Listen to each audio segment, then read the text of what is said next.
मुझे आपसे मांगना मतलब ये है कि मैं अपना साथ दीवार के ऊपर फोड़ने के बराबर, क्योंकि आप लोगों ने तो हमारे साथ एक ऐसा रवैया इख्तियार कर लिया है कि हम आपको सिर्फ सांस लेने दे रहे हैं, यही बहुत बड़ी बात है। अलग अलग राज्यों का, कभी कर्नाटक का लेके आते हैं, कभी जम्मू एंड कश्मीर का लाते हैं, आज आपने उड़ीसा का और आंध्र प्रदेश का लेकर आए हैं। ये बहुत अहम मुद्दे हैं कि जहाँ पर आप कॉन्स्टिट्यूशन अमेंडमेंट अगर कर रहे हैं, किसी ट्राइब को इंक्लूड कर रहे हैं, तो आप एक कॉम्प्रिहेंसिव बिल लेके आइए पूरे देश भर का। टुकड़ों टुकड़ों के अंदर लाने का हमें भी कुछ तर्क समझ में नहीं आ रहा है कि इसके पीछे आपका मकसद क्या है। एक बात मैं ये कहना चाहता हूँ अध्यक्ष महोदय कि जब सरकार को किसी को कुछ देना नहीं होता है तो सबसे आसान तरीका ये होता है कि एक कमेटी बना लो।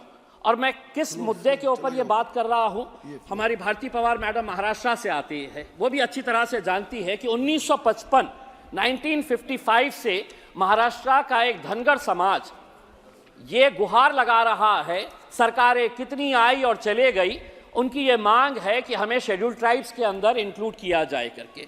महाराष्ट्र के अंदर धनगर समाज को एनटी के अंदर इंक्लूड किया गया है और सेंट्रल लिस्ट के अंदर उन्हें ओबीसी का दर्जा दिया गया है। यह अजीब तरह का तर्क है। आप ये भी अच्छी तरह से जानते हैं कि धनगर और धनगढ़ एक ही है। धनगर समाज के सभी लोगों का कहना है कि दूसरे राज्यों के अंदर चूंकि वहां पर धनगढ़ लिखा हुआ है और महाराष्ट्र के अंदर इन्हें धनगर बोलकर बुलाया जाता है, तो महाराष्ट्र की सरकारों ने इन धनगरों के साथ कैसी नाइंसाफी की। कहते हैं कि नहीं, ये स्पेलिंग मिस्टेक है, आप धनगर नहीं है तो आपको एसटी के अंदर हम इंक्लूड नहीं कर सकते हैं। राणे साहब, आप भी अच्छी तरह से जानते हैं मराठाओं को रिजर्वेशन मिलना चाहिए, किसी ने भी उसका विरोध नहीं किया है। जरांगे पाटिल का हम सम्मान करते हैं कि एक सामान्य छोटे से गांव का एक आदमी ने पूरे महाराष्ट्र की सरकार की नाक में दम कर दिया कि मेरे समाज के साथ नाइंसाफी हो रही है, उसको इंसाफ मिलना चाहिए। दुर्भाग्यवश आप लोगों ने धनगर समाज का कोई नेता तैयार नहीं होने दिया, सिर्फ अपने राजनीतिक स्वार्थ की खातिर। धनगरों की आबादी कितनी है? धनगरों की 45 जमातें जो है, ट्राइबल जो है, वो महाराष्ट्र के अंदर है, लेकिन उनका पॉपुलेशन कितना है अगर पूछेंगे तो कोई नहीं बताएगा। कोई कहता है कि 4% है तो कोई कहता है कि 10% है, क्योंकि 2011 के सेंसस के हिसाब से ये बातें चले आ रही है। इसीलिए जब कास्ट सेंसस होगा तो इनका भी डेवलपमेंट उसी के हिसाब से होगा कि इनकी आबादी कितनी है, जिसकी जितनी संख्या भारी उसके हिसाब से ही सब काम चलता है। तो हमारा ये कहना है कि अब महाराष्ट्र सरकार इनको कुछ दे नहीं रही है, तो 20 नवंबर 2023 को राणे साहब एक बार फिर से धनगरों के हाथ में लॉलीपॉप दे दिया गया कि एक कमेटी हम बना रहे हैं। वो कमेटी ये तय करेंगी कि दूसरे राज्यों के अंदर तुमको जो बेनिफिट दिए जा रहे हैं वो महाराष्ट्र के अंदर कैसे देना। तो एक कमेटी, और कमेटी आपको मालूम है कि कमेटी के ऊपर कमेटी, कमेटी के ऊपर कमेटी, कमेटी के ऊपर कमेटी, ये आप भुगत चुके हैं। आप देख चुके हैं कि महाराष्ट्र सरकार को जब मराठाओं को रिजर्वेशन देना था तो कितनी सारी कमेटी, आखिर लोगों ने बोले कि हम सड़क के ऊपर आएंगे करके। उसमें आप धनगरों के साथ क्यों इस तरह की नाइंसाफी कर रहे हैं? और होता यह है अध्यक्ष महोदय, जब कुछ देना नहीं होता है तो राज्य सरकार कहता है कि केंद्र सरकार, हमारे केंद्र सरकार कहता है कि हमको राज्य सरकार की तरफ से कोई प्रस्ताव नहीं आया है करके।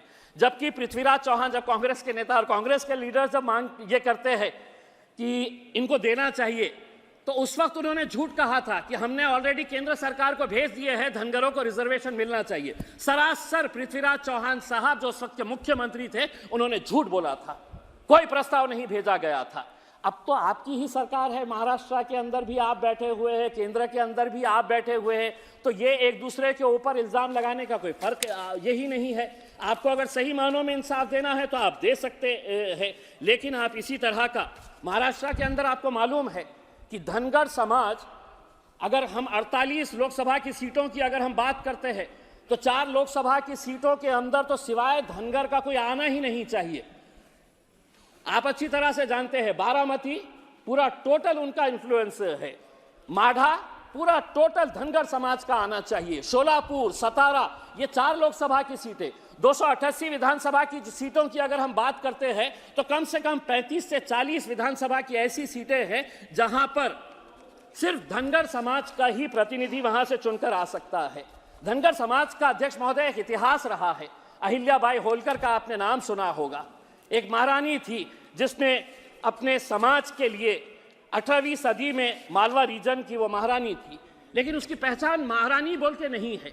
उसने अपने समाज के लिए और उसकी जेनरोसिटी जो थी उसके लिए आज धनगर समाज कई सालों से जालना जिले के अंदर अहिल्याबाई होलकर के एक स्मारक के लिए जगह मांग रहा है। आप वो जगह भी नहीं दे रहे हैं। इतनी बड़ी अपने समाज के लिए काम करने वाली, तो हम महाराष्ट्र सरकार से अनुरोध करते हैं जल्द से जल्द अहिल्याबाई होलकर के एक स्मारक के लिए बड़ी जगह वहां पर दी जाए करके। दूसरा ये है कि ये जो अलग अलग समाज के ये आ रहे हैं, अध्यक्ष महोदय, मुसलमानों के बारे में भी सांसद कहते हैं कि मुसलमानों को भी रिजर्वेशन देना चाहिए, लेकिन मैं आपको ईमानदारी के साथ कहता हूं, मुझे आपसे मांगना मतलब यह है कि मैं अपना साथ दीवार के ऊपर फोड़ने के बराबर, क्योंकि आप लोगों ने तो हमारे साथ एक ऐसा रवैया इख्तियार कर लिया है कि हम आपको सिर्फ सांस लेने दे रहे हैं, यही बहुत बड़ी बात है।